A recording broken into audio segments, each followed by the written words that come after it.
Hey, Alyssa. Hey, Preston. Are you ready? For? Your entire life to be a video game? Only if they bring Pixie Hollow back. Oh, I see. Well, Mark Zuckerberg's ready, and I think he's taking questions. Oh. Are you ready for Meta?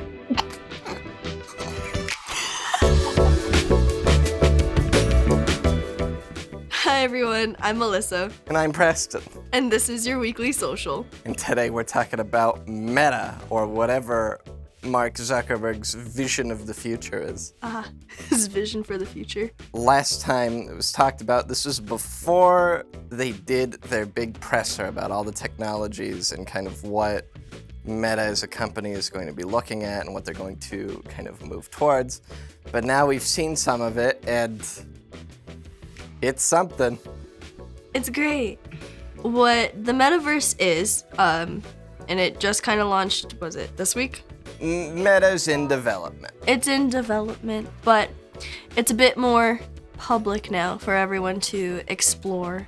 But the METAverse is basically going to be this virtual environment where you can go in and create an avatar, look like yourself, look like a turtle, look like a unicorn, and interact with other people online from pretty much all over the world.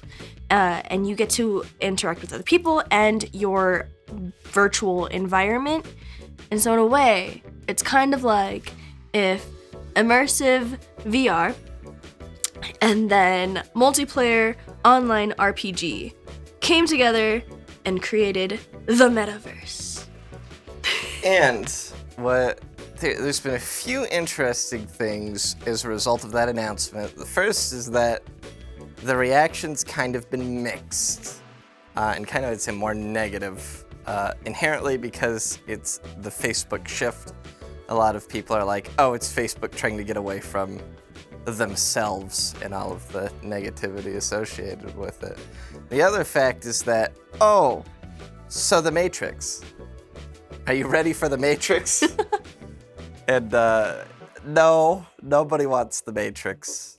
This idea that, okay, is a giant, powerful mega corporation now going to control your entire life?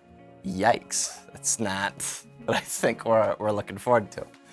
Another part of that is that there's a very specific line that a few people grabbed onto, is that, well, it's not really here yet, which is partially true, but they are not the first pioneers in this space. There are a few other projects, easily a few other projects you probably even realize. Probably the actual pioneers are Second Life. You have an avatar, you're interacting with people, you're creating your world. It's been around for a good long while. Other things like VR chat with a lot of the Oculus and of the other VR headsets that's there. Interact with others hub, so very similar, and you saw Facebook take elements of that, Second Life. And then another one that exists in kind of a different level is Decentraland. Ooh, Decentraland. Right, so it sounds fun. It sounds fun. So is it fun? In development. Oh, okay, sure.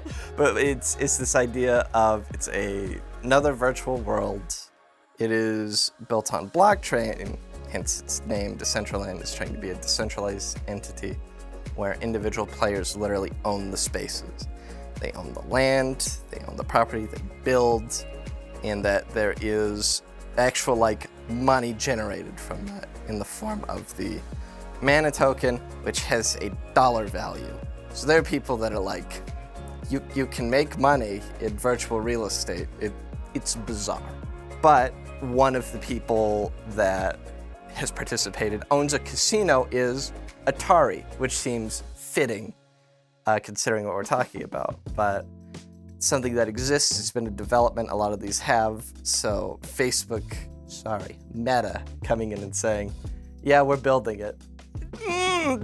You're not the only ones. Yeah, so with ownership, if you can own things in this virtual world, Decentraland, what about on platforms like Facebook, actual Facebook, and Instagram or Adobe, do we own anything that's there? It's really hard to say, and this is something that content creators have been going back and forth of. You have a Facebook account, and the content that you post is yours. It's your unique updates, pictures, etc. But you don't own the account. And we've seen more and more at any point, if Facebook doesn't like what you're posting, they just take you down. Instagram, same way. Adobe has its full platform suite of software. It used to be you could buy it, and then you would own the license, and you could use it for however long. Now it's on a subscription, so you don't pay your subscription. Doesn't matter if you've been working on a Photoshop product for years. That's too bad. You're not paying for it now, you don't get it. And then even Adobe's social media platform, Behance, similar thing. If you're posting your edgy art from the 1800s and you're like, let's do a showcase of nude sculptures, and Behance is like, not allowed, banned, you're banned. I think Decentraland and other platforms like that are focused more blockchain-based are trying to be like, own stuff, have integrity and ownership and proof of ownership. Blockchain is essentially a ledger, so that like, there is a proof of where things go to. You can track and trace and be like, this person does own this thing, we can prove it.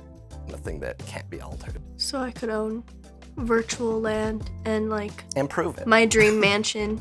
You could. In Decentraland. I don't want to tell you how much it would cost, but you could. Oh, okay, yeah, you're right. A lot of this conversation is bringing up many different kinds of philosophical, speculative, and business questions. But at the core of it, something that's really interesting is that the general reaction, even all of this, is kind of like, eh? That's fair. It's okay. So. Yeah. And if you guys haven't seen it yet, Mark Zuckerberg did put up some videos introducing a lot of different things. It's a big conference about a little over an hour long. Yeah. Or even the video you showed me of him exploring and creating his own avatar. It looks great, exactly like him. It's almost spot on. So we'd encourage you to check it out, stay informed, and let us know what you think. This is kind of the Wild West in a lot of ways of what's next for the internet. And it could be good or bad. We're kind of unsure. Should the former Facebook corporation, now known as Meta, stick its fingers in another industry? There's so many questions on this. And it's still fairly new. People are exploring more and more as we continue to even talk about it right now. There are already people in Decentraland kind of messing around, playing, and interacting with others.